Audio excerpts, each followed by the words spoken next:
নাইলাকে কোনায় গুটিসুটি মেরে পড়ে থাকতে দেখে ড্যামনের চোখ শীতল হয়ে এল।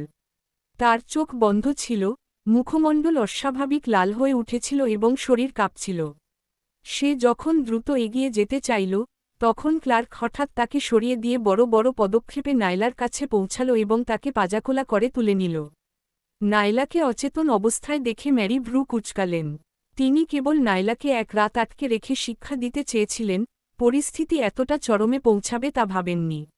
রাগে ফেটে পড়লেও ম্যারির ওপর চিৎকার করতে না পেরে ক্লার্ক নিচু স্বরে বলল, দাদি, আমাকে নাইলাকে হাসপাতালে নিয়ে যেতে হবে। কারও উত্তরের অপেক্ষা না করেই সে নাইলাকে নিয়ে দ্রুত বেরিয়ে গেল। ড্যামন তার প্রস্থান দেখে হাতের মুঠি শক্ত করে ধরল, তার চোখে ক্রোধ ঝিলিক দিচ্ছিল। ম্যারি ড্যামনের দিকে তাকিয়ে না বলে পারলেন না, ড্যামন, আমি কি একটু বেশি বাড়াবাড়ি করে ফেলেছি? নাইলাকে এই অবস্থায় দেখে তার মনে অপরাধ বোধের এক চিমটি ছোঁয়া লাগল। ড্যামনের অভিব্যক্তি উদাসীন রইল। আপনার কি মনে হয়, এতে ওর কোনো দোষ ছিল না? তবুও আপনি ওকে শাস্তি দিয়েছেন কারণ আপনি জানেন ওর পেছনে দাঁড়ানোর মতো কেউ নেই। আপনার কি মনে হয় না এটা অন্যায়? ম্যারি নির্বাক হয়ে রইলেন। কয়েক সেকেন্ড পর তিনি বিড়বিড় করে বললেন, কিন্তু এসব তো ওর কারণেই শুরু হয়েছিল। ও যদি জ্যাকলিনকে হাঁটু গেড়ে ক্ষমা চাইতে বাধ্য না করত, তবে সামোনার গ্রুপের শত কোটি টাকা লোকসান হতো না। ড্যামন বিদ্রূপ করে বলল, কেউ তাকে ফাঁসানোর চেষ্টা করেছে। তার কি উচিত নয় পাল্টা লড়াই করা? আর জ্যাকলিনকে হাঁটু গেড়ে ক্ষমা চাইতে ও বাধ্য করেনি, আমি করেছিলাম। আপনার যদি কাউকে দোষারোপ করতেই হয়, তবে আমি আজ রাতে এখানে থাকব। ম্যারি কঠোরভাবে বললেন, না, তোমার শরীর ভালো নয়। তুমি যদি সারারাত এখানে থাকো। তিনি থেমে গেলেন এবং ড্যামনের বিদ্রূপাত্মক চাহনির মুখোমুখি হলেন। মা, ও সামোনার পরিবারের অংশ। অনুষ্ঠানে জ্যাকলিনের তাকে ফাঁসানোর চেষ্টা সামোনার পরিবারের বিরুদ্ধে একটি উস্কানিও হতে পারত। রেইনফোর্ড গ্রুপ গোপনে সামোনার গ্রুপের প্রতিযোগীদের সাথে যোগাযোগ করছিল। গতরাতের ঘটনা না ঘটলেও তারা খুব শীঘ্রই চুক্তি ভাঙার অন্য কোনো অজুহাত খুঁজে নিত। ড্যামন এ কথা বলে সেখান থেকে চলে গেল। ম্যারি দীর্ঘশ্বাস ফেলে একজন গৃহকর্মীকে নির্দেশ দিলেন, কাল নাইলার জন্য কিছু পুষ্টিকর খাবার পাঠিয়ে দিও। তিনি বুঝতে পারলেন যে এবার সত্যিই তিনি বাড়াবাড়ি করে ফেলেছেন। নাইলা যখন জেগে উঠে নিজেকে হাসপাতালে দেখল, সে অবাক হয়ে গেল। মাথা ঘুরিয়ে সে দেখল ক্লার্ক তার বিছানার পাশে ঘুমাচ্ছে, আর তা দেখে তার মনে মিশ্র অনুভূতির সৃষ্টি হল। মনে হচ্ছে ক্লার্ক বুঝতে পেরেছিল কিছু একটা ভুল হচ্ছে এবং সে তাকে সামোনার বাড়িতে খুঁজে বের করে উদ্ধার করেছে। সে সাবধানে বিছানা থেকে নামার চেষ্টা করছিল বাথরুমে যাওয়ার জন্য, কিন্তু তার নড়াচড়ায় ক্লার্ক জেগে গেল।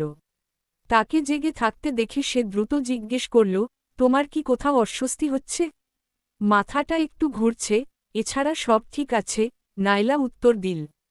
শুনে ক্লার্ক স্বস্তির নিঃশ্বাস ফেলল। নাইলাকে বিছানা থেকে নামার চেষ্টা করতে দেখে সে তাকে সাহায্য করতে এগিয়ে গেল, কিন্তু নাইলা হাত নেড়ে তাকে থামিয়ে দিল এবং বলল, প্রয়োজন নেই। আমি একাই পারব। তার এই দূরত্ব বজায় রাখা এবং শীতল আচরণ দেখে মনে হচ্ছিল সামনে দাঁড়িয়ে থাকা ক্লার্ক তার স্বামী নয়, বরং একজন অপরিচিত ব্যক্তি। ক্লার্ক অস্বস্তির সাথে তার হাত সরিয়ে নিল এবং নিচু স্বরে বলল, আমি তোমার জন্য নাস্তা নিয়ে আসছি। সে দ্রুত ঘর থেকে বেরিয়ে গেল। সে যখন ফিরে এল, নাইলা তখন বিছানায় ফিরে ফোনে কাউকে মেসেজ পাঠাচ্ছিল। তার পায়ের শব্দ শুনে সে ফোনটি সরিয়ে রাখল এবং বলল, আমাকে হাসপাতালে নিয়ে আসার জন্য ধন্যবাদ। আমি এখন ঠিক আছি। তুমি কাজে যেতে পারো। আমি পরে একাই বাড়ি চলে যাব। ক্লার্ক কোনো উত্তর দিল না। সে বিছানার সাথে লাগানো ছোট টেবিলটি ঠিক করল এবং তার ওপর নাস্তা সাজিয়ে রাখল। তোমার নাস্তা খেয়ে নাও। ক্লার্কের কণ্ঠস্বর ছিল শীতল, নাইলার উদাসীনতায় সে যে স্পষ্টতই ক্ষুব্ধ তা বোঝা যাচ্ছিল। নাইলা উত্তর দিল, আমার এখন ক্ষুধা নেই। আমি পরে খেয়ে নেব। তোমার কাজে ফিরে যাওয়া উচিত। ক্লার্কের মনের ভেতরে আগে থেকেই যে রাগ জমেছিল, তা এবার ফেটে পড়ল। সে নাইলার দিকে শীতল দৃষ্টিতে তাকাল, তার কণ্ঠে ছিল অভিযোগের সুর। তোমার কি সত্যিই ক্ষুধা নেই, নাকি আমাকে দেখলে তোমার অরুচি হয়? নাইলা ভ্রু কুঁচকে বলল, আমি সেটা বোঝাতে চাইনি। তুমি ঠিক এটাই বুঝিয়েছ। গতকাল রাতে দাদি যখন তোমাকে বাড়িতে ডাকলেন, তখন তুমি কেন মিথ্যা বললে যে তুমি সহকর্মীদের সাথে রাতের খাবার খাচ্ছ? ক্লার্ক জেরা করল। সে যদি কোনো গোলমাল অনুভব করে ভ্যালারিকে ফোন না করত, তবে নাইলার এই মিথ্যা সম্পর্কে সে এখনও অন্ধকারেই থাকত। নাইলা দৃষ্টি নিচু করল, তার অভিব্যক্তি ছিল শান্ত। আমি চাইনি তুমি দুশ্চিন্তা করো। ক্লার্ক বিদ্রূপ করে হাসল। আমাকে বোকা ভেবো না, নাইলা। তুমি কি আমার জন্য চিন্তিত ছিলে, নাকি ভয় পাচ্ছিলে যে আমি আমার আঙ্কেলকে এই ঝামেলায় টেনে আনব? নাইলা একটি দীর্ঘশ্বাস ফেলল, ক্লার্কের চোখের দিকে তাকাতেই তার দৃষ্টি বরফের মতো শীতল হয়ে গেল। ক্লার্ক, তুমি কি একটু কাণ্ডজ্ঞানহীন আচরণ বন্ধ করবে? আমি কি কাণ্ডজ্ঞানহীন আচরণ করছি, নাকি তুমি কিছু লুকাচ্ছ? ক্লার্ক চাপ দিল। সে নাইলার চিবুক চেপে ধরল এবং তার খুব কাছে মুখ নিয়ে এসে প্রতিটি শব্দ জোর দিয়ে বলল, নাইলা, আমার আঙ্কেলের প্রতি যদি তোমার কোনো অনুভূতি থেকে থাকে, তবে এখনই তা বন্ধ করো। তোমার কি মনে হয় সামোনার পরিবার তাকে এমন এক তালাকপ্রাপ্তা নারীকে বিয়ে করতে দেবে যে একসময় তার নিজের ভাতিজার স্ত্রী ছিল? তারা একে অপরের এত কাছে ছিল যে নাইলা ক্লার্কের চোখে উপহাস আর অবজ্ঞা স্পষ্ট দেখতে পাচ্ছিল। মনে হচ্ছিল সে নাইলার বোকামি দেখে মনে মনে হাসছে। সে ঘেন্নার সাথে ক্লার্কের হাত সরিয়ে দিল এবং শীতল চোখে তার দিকে তাকাল। চিন্তা করো না, আমি আমার অবস্থান জানি। তার সম্পর্কে আমার মনে কোনো অনুচিত চিন্তা নেই। নাইলার মুখে রাগ দেখে ক্লার্ক হঠাৎ শব্দ করে হাসল। বেশ, তবে তোমাকে মনে করিয়ে দিই, আগুন নিয়ে খেলতে যেও না। তোমার মনে করিয়ে দেওয়া যখন শেষ হয়েছে, এবার কি তুমি যেতে পারো? আমি তোমার মুখ দেখতে চাই না। নাইলা ফুঁসে উঠল। তার চোখ ঘৃণায় ভরা ছিল, যা দেখে ক্লার্কের হৃদয়ে এক তীব্র যন্ত্রণা অনুভূত হল, তার শ্বাস ভারী হয়ে এল। কি দুর্ভাগ্য, সারা জীবন তোমাকে এই মুখই দেখতে হবে। সে গোড়গোড় করে বলল। নাইলা কোনো উত্তর দিল না, শীতলভাবে অন্যদিকে মুখ ফিরিয়ে নিল। নাস্তাটা খেয়ে নিও, বাসি হয়ে গেলে পেটে সমস্যা করবে, ক্লার্ক মনে করিয়ে দিল। নাইলার বরফ শীতল চাহনি দেখে সে আর কিছু না বলে ঘর থেকে বেরিয়ে গেল। দরজা খুলতেই সে দেখল ডেমন সেখানে দাঁড়িয়ে আছে, তার অভিব্যক্তি ছিল রহস্যময়ী। মনে হচ্ছিল ডেমন তাদের কথোপকথন শুনে ফেলেছে। ক্লার্ক হাসল। আঙ্কেল ডেমন, নাইলা আজ বিকেলেই হাসপাতাল থেকে ছাড়া পাবে। আপনি এখন যেতে পারেন। ডেমন তাকে একটি শীতল দৃষ্টি দিল এবং তারপর স্পেন্সারকে ইশারা করল। জিনিসগুলো তাকে দিয়ে দাও। স্পেন্সার ক্লার্কের হাতে কিছু পুষ্টিকর খাবার এবং ফুলের তোড়া তুলে দিয়ে বলল, মিস্টার ক্লার্ক, এগুলো আপনার আঙ্কেলের পক্ষ থেকে। ক্লার্ক হাসিমুখে সেগুলো গ্রহণ করল এবং নাইলার দিকে ফিরল। নাইলা, এগুলো আঙ্কেলের পাঠানো খাবার আর ফুল। দেখো উনি কতটা চিন্তাশীল, সাত সকালে তোমাকে দেখতে চলে এসেছেন। যে কেউ দেখলে ভাববে তোমাদের মধ্যে খুব ঘনিষ্ঠতা আছে। সে বাঁকা ভাবে মন্তব্য করল। নাইলা তার বিদ্রূপের কোনো প্রতিক্রিয়া দেখাল না। ফুলের তোড়াটির ওপর ক্লার্কের হাতের মুঠি শক্ত হয়ে এল। সে নাইলার বিছানার পাশে গিয়ে তার কানের কাছে মুখ নিয়ে এল এবং এত নিচু স্বরে কথা বলল যে কেবল তারা দুজনই শুনতে পাচ্ছিল। নাইলা, তুমি বললে যে আমার আঙ্কেলকে নিয়ে তোমার মনে কোনো অনুচিত চিন্তা নেই। এখন সেটা প্রমাণ করার সুযোগ। তার সামনেই এই উপহারগুলো ছুঁড়ে ফেলে দাও, তবেই আমি তোমাকে বিশ্বাস করব। নাইলা চাদরটি শক্ত করে আঁকড়ে ধরল, তার ফ্যাকাশে মুখটি আরও বিবর্ণ হয়ে গেল।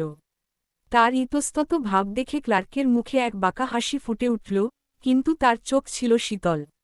কি হল, পারছ না? নাইলা ক্লার্কের শীতল দৃষ্টির মুখোমুখি হল। একটি তাচ্ছিল্যের হাসির সাথে সে তার হাত থেকে ফুল এবং পুষ্টিকর খাবারগুলো কেড়ে নিল এবং সরাসরি ডাস্টবিনে ছুঁড়ে ফেলে দিল।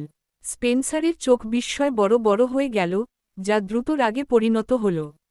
মিস জেস্টন, আপনি এটা কিভাবে করতে পারলেন? মিস্টার ডেমন আপনাকে দেখতে এসেছিলেন, আর আপনি। তার কথা শেষ হওয়ার আগেই ডেমন ঘুরে দাঁড়িয়ে চলে যেতে শুরু করল। তার উপস্থিতি তখন এতটাই হিমশীতল ছিল যে যে কারো মেরুদণ্ড দিয়ে ভয়ের স্রোত বয়ে যাবে। স্পেন্সার নিজের ক্ষোভ নিয়ন্ত্রণ করার চেষ্টা করতে করতে ড্যামনের পিছু নিল। মিস্টার সামোনার, আমরা কি এভাবেই চলে যাব? স্পেন্সার জিজ্ঞেস করল। পরিস্থিতিটি ছিল অসহ্য রকমের অপমানজনক। ড্যামন এর আগে অসংখ্যবার নাইলাকে সাহায্য করেছে, কিন্তু সে তার দয়ার প্রতিদান দিল চরম অবজ্ঞা দিয়ে। আর কি করার আছে? ঘরে ঢুকে কি কৈফিয়ত চাইব? ড্যামন পাল্টা প্রশ্ন করল। সে এমন মানুষ নয় যে কারো পিছে অনুনয় বিনয় করবে। অসংখ্য নারী তার সাথে থাকতে চায়, নাইলাকেই তার বিশেষভাবে প্রয়োজন নেই। ড্যামনের দৃষ্টিতে জমে থাকা বরফ শীতলতা অনুভব করে স্পেন্সার নিজের ভেতরে এক কাঁপুনি অনুভব করল এবং আর কথা বলার সাহস পেল না। ডেমন যে খুব খারাপ মেজাজে আছে তা স্পষ্ট ছিল, আর এই সময়ে চুপ থাকাই বুদ্ধিমানের কাজ। হাসপাতালের কেবিনে ফিরে নাইলা ক্লার্কের দিকে অগ্নিদৃষ্টিতে তাকাল। এখন কি তুমি সন্তুষ্ট? ক্লার্ক হাসল এবং ধীরে ধীরে বলল, নাইলা, আমি তোমার মঙ্গলের জন্যই এটা করছি। এতে আমার আঙ্কেল আর তোমার দিকে এগোনোর সাহস পাবে না। অন্যথায় শেষ পর্যন্ত ক্ষতিটা তোমারই হতো। নাইলার মুখভঙ্গি বিদ্রুপাত্মক হয়ে উঠল। আমার মঙ্গলের জন্য, নাকি আমাকে নিয়ন্ত্রণ করার জন্য? উত্তরটা তুমি নিজেই জানো। নাইলা, তোমাকে কি সবসময় আমাকে এভাবে ভুল বুঝতে হবে? ক্লার্ক প্রশ্ন করল। আমি তোমাকে দেখতে চাই না। বের হও এখান থেকে। নাইলা ধমক দিয়ে উঠল। ক্লার্কের দৃষ্টি অন্ধকার হয়ে এল। সে নাইলার কবজি চেপে ধরে তাকে কাছে টেনে নিল। নাইলা, তোমার এই আচরণ আমার মোটেও পছন্দ হচ্ছে না। নাইলা তাকে ঝেড়ে ফেলে দিল, তার চোখ ঘৃণায় ভরা ছিল। তোমার যদি খুব শান্ত কাউকে পছন্দ হয়, তবে জর্ডিনের কাছে যাও। আমি তোমাকে এখানে থাকতে বলিনি। ক্লার্কের চেহারা আরও কঠোর হয়ে উঠল। সে যখন কিছু বলতে যাচ্ছিল, তখনই দরজা খুলে গেল। একজন নার্স স্যালাইন নিয়ে ভেতরে ঢুকলেন এবং বললেন, মিস জেস্টন, আপনার স্যালাইন দেওয়ার সময় হয়েছে। নিজের রাগ চেপে ক্লার্ক কণ্ঠস্বর নরম করে বলল, নাইলা, নিজের যত্ন নিও। আমি রাতে তোমাকে নিতে আসব। নাইলা তার দিকে একবার ফিরেও তাকাল না, তার চোখে মুখে বিরক্তি ফুটে উঠল। ক্লার্ক চলে যাওয়ার সাথে সাথেই সে নাস্তাগুলো ডাস্টবিনে ফেলে দিল। মেঝেতে ফুল এবং ওষুধের প্যাকেটগুলো পড়ে থাকতে দেখে নার্স অবাক হয়ে তাকালেন। মিস জেস্টন, এই ফুল আর খাবারগুলো? ওগুলো ভুলবশত নিচে পড়ে গিয়েছিল, নাইলা সংক্ষেপে বলল। নার্স বললেন, আমি ওগুলো তুলে দিচ্ছি। প্রয়োজন নেই। নাইলা তাকে বাধা দিল, তারপর একটু থেমে যোগ করল, দয়া করে ওগুলো ফেলে দিন। যেখানে কোনো ভবিষ্যৎ নেই, সেখানে আশা রাখা উচিত নয়। নার্স ভাবলেন নিচে পড়ে যাওয়ায় নাইলা হয়তো ওগুলো আর নিতে চাইছে না, তাই তিনি আর কথা বাড়ালেন না। তিনি স্যালাইন লাগিয়ে দিলেন এবং যাওয়ার সময় ফুল ও প্যাকেটগুলো নিয়ে ঘর থেকে বেরিয়ে গেলেন। রুমে একা হয়ে নাইলা চোখ বন্ধ করে একটু বিশ্রামের চেষ্টা করল, কিন্তু তার মাথায় বারবার ড্যামনের চলে যাওয়ার মুহূর্তটি ঘুরপাক খাচ্ছিল। দূর থেকেও সে তার চোখের শীতলতা দেখতে পাচ্ছিল। তার বুকটা ব্যথায় টনটন করে উঠল, এবং চোখের কোণ নোনা জলে ভিজে এল। তাদের মধ্যে কোনো কিছুরই সম্ভাবনা নেই। তাকে দূরে ঠেলে দেওয়াই ছিল নাইলার একমাত্র পথ। সেদিন বিকেলে ডাক্তার নাইলাকে পরীক্ষা করে কিছু ওষুধ লিখে দিলেন এবং তাকে হাসপাতাল থেকে ছাড়পত্র দেওয়া হল।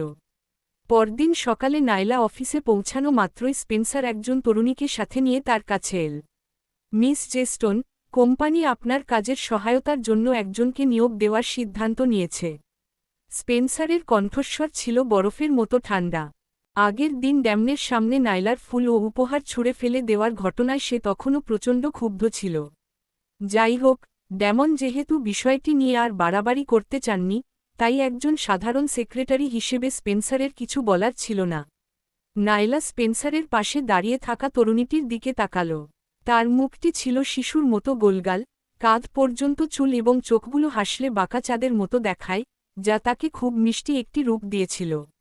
মিস জেস্টন, আমার নাম মেলোডি শর্লে। আমি সবেমাত্র বিশ্ববিদ্যালয় থেকে স্নাতক শেষ করেছি। আপনার সাথে পরিচিত হয়ে ভালো লাগল।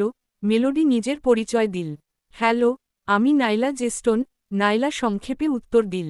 ল্যাবে প্রচুর কাজ থাকায় নাইলার পক্ষে একা সবকিছু সামলানো সত্যিই কঠিন হয়ে পড়ছিল। একজন সহকারী পাওয়া তার জন্য অনেক বড় সাহায্য হবে। ধন্যবাদ, মিস্টার হগ, নাইলা কৃতজ্ঞতার সাথে বলল। স্পেন্সারের অভিব্যক্তি শীতলই রইল। ধন্যবাদ দেওয়ার প্রয়োজন নেই। এটি আমার দায়িত্ব। আমি এখন আসছি। যদি কোনো কিছুর প্রয়োজন হয়, তবে কোম্পানির নেটওয়ার্কে আমাকে মেসেজ দেবেন। স্পেন্সারের এই অসন্তুষ্টি যে ড্যামনের সাথে জড়িত, তা বুঝতে পেরে নাইলা রাগ না করার সিদ্ধান্ত নিল।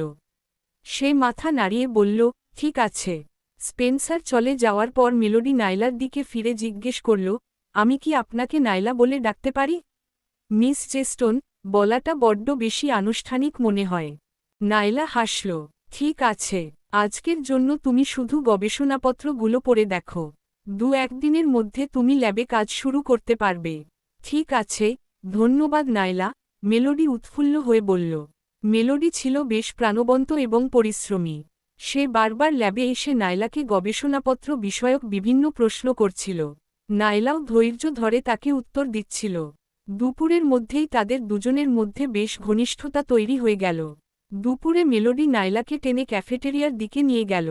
সে বলতে লাগল, নাইলা, আমি শুনেছি প্রসপেক্টাস টেকনোলজির ক্যাফেটেরিয়ার খাবার নাকি দারুণ সুস্বাদু। এটা কি সত্যি? তার উজ্জ্বল ও উৎসুক চোখের দিকে তাকিয়ে নাইলা না হেসে পারল না। হ্যাঁ, তুমি নিজেই একটু পর দেখতে পাবে। তারা কথা বলতে বলতে হাঁটছিল এবং দ্রুতই ক্যাফেটেরিয়ায় পৌঁছে গেল। খাবার নিয়ে তারা একটি কোণায় বসার জায়গা খুঁজে নিল। এক কামড় খাবার মুখে দিয়েই মেলোডি বিস্ময় প্রকাশ করল, এটা তো দারুণ। আমি জীবনে কখনো এত সুস্বাদু খাবার খাইনি। প্রসপেক্টাস টেকনোলজিতে কাজ করাটা সত্যিই ভাগ্যের ব্যাপার। নাইলা হাসল এবং কিছু বলতে যাচ্ছিল, এমন সময় প্রবেশদ্বারে একটি হইচই তার নজর কাড়ল। মাথা তুলে সে দেখল ড্যামন এবং এরিন পাশাপাশি হেঁটে আসছেন। এরিন হাসছিলেন, তার চোখে ছিল কৌতূহল। তিনি মাঝে মাঝে ড্যামনের দিকে ফিরে কথা বলছিলেন এবং ড্যামনও ধৈর্য ধরে তার প্রতিটি প্রশ্নের উত্তর দিচ্ছিল। নাইলা তার দৃষ্টি নিচু করে ফেলল। হঠাৎ করে খাবারগুলো তার কাছে বিষাদ মনে হতে লাগল। মেলোডিও তাদের দিকে তাকিয়ে নিচু স্বরে বলল, নাইলা, কোম্পানিতে যোগ দেওয়ার আগেই আমি শুনেছিলাম যে মিস্টার সামোনার হিউলে পরিবারের উত্তরাধিকারীর সাথে প্রেম করছেন। আমি ভেবেছিলাম ওটা একটা গুজব, কিন্তু এখন দেখছি এটা সত্যি। তাদের দুজনকে খুব মানিয়েছে। মনে হয় সিন্ডারেলা স্টোরি শুধু রূপকথাতেই হয়। নাইলা জোর করে একটু হাসল। হ্যাঁ, তুমি ঠিকই বলেছ। নাইলা যে গসিপ বা পরচর্চায় আগ্রহী নয় তা বুঝতে পেরে মেলোডি অন্য প্রসঙ্গে চলে গেল। তারা যখন রাতের খাবারের পরিকল্পনা নিয়ে আলোচনা করছিল, তখন হঠাৎ একটি কোমল কণ্ঠস্বর ভেসে এল। মিস নাইলা, কি কাকতালীয় ব্যাপার! এখানে আপনার সাথে আবার দেখা হয়ে গেল। নাইলা মাথা ঘুরিয়ে দেখল এরিন এক প্লেট স্টেক হাতে কয়েক কদম দূরে দাঁড়িয়ে উজ্জ্বল হাসি দিচ্ছেন।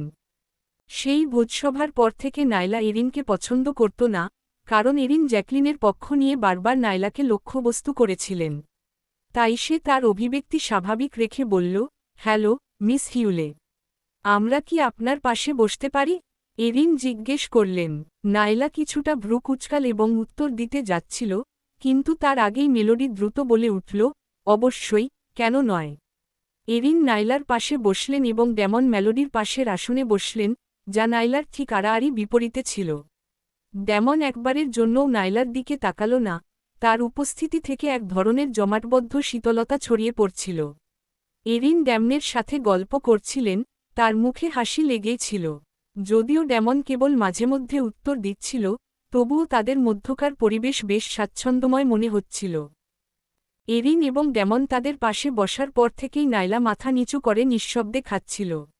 সে চাইছিল দ্রুত খাবার শেষ করে সেখান থেকে চলে যেতে। হঠাৎ পাশ থেকে একটি লাজুক কণ্ঠস্বর শোনা গেল, মিস জেস্টন। নাইলা মাথা ঘুরিয়ে দেখল এক দীর্ঘদেহী, সুঠাম যুবক একতোড়া লাল গোলাপ হাতে দাঁড়িয়ে আছে। সে কয়েক কদম দূরে দাঁড়িয়ে বেশ নার্ভাস ভঙ্গিতে নাইলার দিকে তাকিয়েছিল। নাইলা ভ্রু কুঁচকাল, সে বুঝতে পারছিল কিছু একটা হতে চলেছে। যেমনটা ভেবেছিল, পরের মুহূর্তেই যুবকটি গোলাপের তোড়াটি তার দিকে বাড়িয়ে ধরল। হাই, আমার নাম ডিলান লোমাস। আপনাকে প্রথমবার দেখার পর থেকেই আমি আপনার প্রেমে পড়েছি। আপনি কি আমাকে একটি সুযোগ দেবেন? আপনাকে আপন করে নেওয়ার? ডিলান তার মনের কথা প্রকাশ করল। বিশ্ববিদ্যালয় জীবনে নাইলা প্রায়ই এমন প্রস্তাব পেত, কিন্তু ক্লার্ককে বিয়ে করার পর এটিই ছিল প্রথম। এখন দুপুরের খাবারের সময় এবং কাফেটেরিয়া লোকে লোকারণ্য। সবার চোখ তখন তার এবং ডিলানের ওপর। কয়েক সেকেন্ড নীরব থাকার পর নাইলা শান্তভাবে বলল, আমি দুঃখিত, কিন্তু আমি বিবাহিত। ডিলানের মুখ অন্ধকার হয়ে গেল, তার দৃষ্টিতে অবিশ্বাসের ছাপ ফুটে উঠল। নাইলার তারুণ্যদীপ্ত চেহারা আর সৌন্দর্যের কারণে তাকে বিবাহিত বলে মনে হওয়া কঠিন ছিল। তাছাড়া সবার সামনে প্রত্যাখ্যাত হয়ে ডিলান নিজেকে অপমানিত বোধ করছিল, তার মনে হচ্ছিল চারপাশের সবাই যেন তাকে নিয়ে উপহাস করছে। মিস জেস্টন, আপনি কি আমাকে পছন্দ করেন না বলে বিবাহিত হওয়ার মিথ্যা অজুহাত দিচ্ছেন? ডিলান চাপ দিয়ে জিজ্ঞেস করল। তার এই অভিযোগ করার ভঙ্গি দেখে নাইলা বিরক্ত হল এবং তার কণ্ঠস্বর আরও শীতল হয়ে এল। মিস্টার লোমাস, আপনি যদি আমাকে বিশ্বাস করতে না চান তবে আমার কিছু করার নেই। আমি এখন আমার খাবার শেষ করতে চাই। দয়া করে আপনি এখান থেকে যান। তার এই উত্তর ডিলানের বিশ্বাসকে আরও দৃঢ় করল যে সে মিথ্যা বলছে। ডিলানের মেজাজ আরও বিগড়ে গেল যখন সে ভাবল যে এই গোলাপের তোড়াটি কিনতেই তার প্রায় $100 খরচ হয়েছে এবং সে কতটা সময় নষ্ট করেছে। সবার সামনে নাইলার এই প্রত্যাখ্যান তার কাছে পরিকল্পিত অপমান বলে মনে হল। সে কি মনে করে যে সুন্দরী হলেই অন্যের অনুভূতি নিয়ে খেলা করার অধিকার পাওয়া যায়? ডিলান যত ভাবছিল, তার রাগ তত বাড়ছিল। যাই হোক, আশেপাশে অনেক মানুষ থাকায় সে নিজের ক্ষোভ চেপে রাখল এবং জোর করে হেসে বলল, অন্তত ফুলগুলো গ্রহণ করুন। আমার অনুভূতি প্রকাশের এটিই একমাত্র উপায়। ধন্যবাদ, কিন্তু আমি এগুলো নিতে পারব না, নাইলা উত্তর দিল এবং পুনরায় খাবারের দিকে মন দিল। সে যে আর কথা বাড়াতে আগ্রহী নয়, তা স্পষ্ট ছিল। ডিলানের হাসি মুখেই জমে গেল, সে ফুলের তোড়াটি শক্ত করে চেপে ধরল এবং তার চোখে ক্ষোভ ঝিলিক দিয়ে উঠল। একটি দীর্ঘশ্বাস ফেলে সে আর কোনো তর্ক না করে দ্রুত সেখান থেকে চলে গেল। তাদের পাশে বসে এরিন না হেসে পারলেন না। মিস নাইলা, আপনি তো বেশ জনপ্রিয়। প্রসপেক্টাস টেকনোলজিতে মাত্র কয়েকদিন হলো এসেছেন, এরই মধ্যে একজন আপনাকে প্রেম নিবেদন করে বসল। আমার তো হিংসে হচ্ছে। নাইলা তাকে একটি শীতল দৃষ্টি দিয়ে বলল, হিংসা করার প্রয়োজন নেই, মিস হিউলে। আপনি যদি যথেষ্ট সুন্দরী হন, তবে আপনার সাথেও এমনটা হতে পারে। এরিনের মুখ শক্ত হয়ে গেল এবং রাগে তিনি প্রায় হাতের কাঁটাচামচটি ভেঙে ফেলছিলেন। নাইলা কি বোঝাতে চাইছে যে তিনি যথেষ্ট সুন্দরী নন? নিজের হাসি বজায় রাখার চেষ্টা করে এরিন ড্যামনের দিকে ফিরলেন, যিনি তখনও ভাবলেশীন ছিলেন। সবাই তো আর মিস নাইলার মতো শুধু রূপের ওপর ভরসা করে চলতে পারে না। আমি মনে করি প্রকৃত যোগ্যতা অনেক বেশি গুরুত্বপূর্ণ। আপনার কি মনে হয়, মিস্টার ড্যামন? ড্যামন নির্বিকার মুখে তার দিকে তাকালো এবং উত্তরে শুধু একটি মৃদু শব্দ করল। নাইলা তার ঠোঁট কামড়ে ধরল, তার মনে এক জটিল অনুভূতির সৃষ্টি হল। ড্যামনও কি তবে মনে করে যে সে কেবলই একজন রূপসী নারী, যার আর কোনো যোগ্যতা নেই? ড্যামনের সম্মতিকূলক উত্তর শুনে এরিনের মুখ উজ্জ্বল হয়ে উঠল, সে নাইলাকে আরও উপহাস করার জন্য প্রস্তুত হল। কিন্তু মেলোডি হঠাৎ বাধা দিয়ে বলল, মিস হিউলে, আপনি একটি বিষয় ভুল করছেন। নাইলা একই সাথে সুন্দরী এবং যজ্ঞ, যা কেবল হিংসা করে পাওয়া যায় না। এরিনের অভিব্যক্তি জমে গেল এবং তার চোখে রাগের ঝিলিক দেখা দিল। সে গোজগোজ করে বলল, আমি তো বলিনি মিস নাইলা যজ্ঞ নন, আমি শুধু বলেছি তার রূপ তাকে অনেক বাড়তি সুবিধা দেয়। এরিনের এই ক্রমাগত বাঁকা কথায় ক্লান্ত হয়ে নাইলা এবার নিজের মনের কথা বলার সিদ্ধান্ত নিল। সে এরিনের দিকে ফিরে বলল, আপনি দাবি করছেন আমার রূপ আমাকে সুবিধা দেয়, কিন্তু আপনার পারিবারিক পরিচয় কি আপনাকে প্রচুর সুবিধা দিচ্ছে না? তা না হলে আজ আপনি এখানে বসে মিস্টার সামোনারের সাথে দুপুরের খাবার খাওয়ার সুযোগ পেতেন না, তাই না? পৃথিবী কখনোই সবার জন্য সমান নয়, আর সবকিছু একবারে পেতে চাওয়াটা কেবলই লোভ। এরিন নির্বাক হয়ে গেলেন, অপমানে তার মুখ বিবর্ণ হয়ে গেল। নাইলা তার খাবারের ট্রে তুলে নিয়ে উঠে দাঁড়ালো এবং বলল, আমার খাওয়া শেষ। আপনারা চালিয়ে যান। মেলোডি দ্রুত তার পিছু নিল।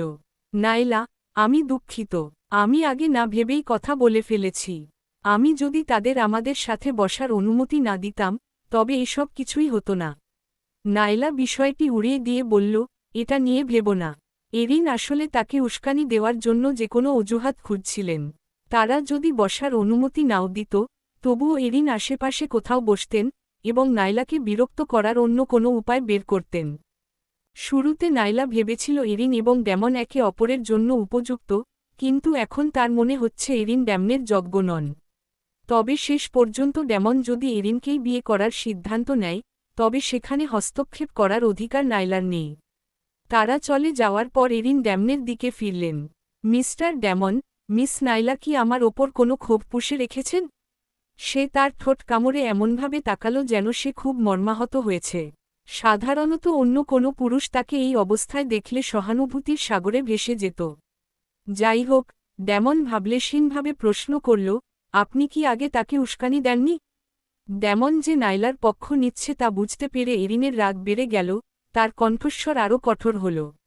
আমি তো শুধু সত্যটাই বলেছি। আপনি কি আমার সাথে একমত হননি? সে ভেবেছিল ড্যামন যেহেতু নাইলাকে পছন্দ করে, তাই তাকে চুপ রাখতে ড্যামন তার সাথে ভালো ব্যবহার করবে। উল্টো তার আচরণ আরও খারাপ হয়ে গেছে। আমি শুধু একমত হয়েছিলাম যে ব্যক্তিগত যোগ্যতা গুরুত্বপূর্ণ। মনে হচ্ছে আপনি পুরুষদের সম্পর্কে কিছুই বোঝেন না, ড্যামন মন্তব্য করল। এরিনের মুখ ফ্যাকাশে হয়ে গেল। ড্যামন কি বোঝাতে চাইল যে সে সুন্দরী নারীই পছন্দ করে এবং এরিনের প্রতি তার কোনো আগ্রহ নেই? মিস্টার ড্যামন, আপনার এবং নাইলার পরিচয়ের কথা ভুলে যাবেন না, সে কড়া গলায় বলল। কথা বলার সাথে সাথেই চারপাশের তাপমাত্রা যেন কয়েক ডিগ্রি নেমে গেল। ড্যামনের দৃষ্টি বরফের মতো জমাটবদ্ধ এবং শীতল হয়ে উঠল।